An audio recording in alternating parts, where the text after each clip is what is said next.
করোনার কারণে চলতি অর্থ বছরে বাংলাদেশের জিডিপি প্রবৃদ্ধি হবে 1.6%। তবে আগামী অর্থ বছরে তা কিছুটা বেড়ে 3.4% হবে।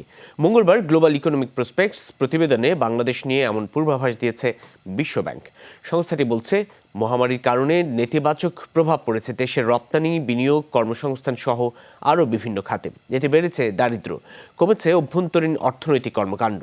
রপ্তানিও সংকুচিত হয়েছে 2 অঙ্কের, যদিও প্রবাসীরা বিপুল পরিমাণ অর্থ পাঠানোয় 2020 সালে রেমিটেন্সে 2 অঙ্কের প্রবৃদ্ধি আসে।